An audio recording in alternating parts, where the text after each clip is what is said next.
Mastering who, omitting who in relative clauses. Hello everyone. Welcome to another exciting English lesson. Today, we are going to delve into defining relative clauses, specifically focusing on the word who. We will be learning about how who can be used in subject and object positions, and more interestingly, when we can omit who when it is the object of the relative clause. This technique can really help your English sound more natural and fluent. Before we dive into our main topic, let's quickly review how who works in subject and object positions. When who is used in the subject position, it is referring to the person that is doing the action. For example, the man who lives next door is very friendly. In this sentence, who is in the subject position because the man is doing the action of living. On the other hand, when who is used in the object position, it refers to the person to whom the action is being done. For instance, the woman who I saw at the store was wearing a red dress. In this sentence, who is in the object position because the action of seeing is done to the woman.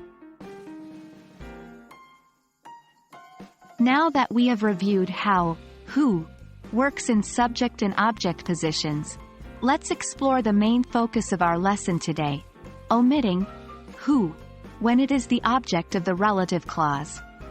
Remember our second example, the woman who I saw at the store was wearing a red dress. Well, in English, when who is in the object position, as it is in this sentence, we can actually omit it and the sentence will still make sense. So, our sentence becomes, the woman I saw at the store was wearing a red dress. Isn't it interesting? Just by omitting who, we can still have a meaningful and grammatically correct sentence.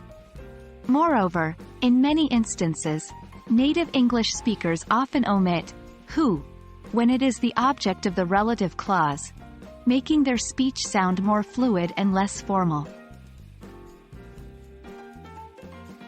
Let's practice a few more examples to reinforce this concept. 1. The boy who you were talking to is my brother can become, the boy you were talking to is my brother. 2. The artist who I admire the most has a new exhibition can be said as, the artist I admire the most has a new exhibition. 3.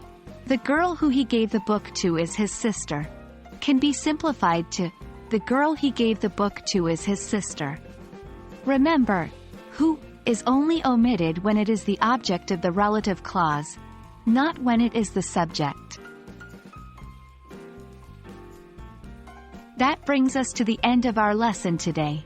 We have learned how to omit who when it is the object of the relative clause.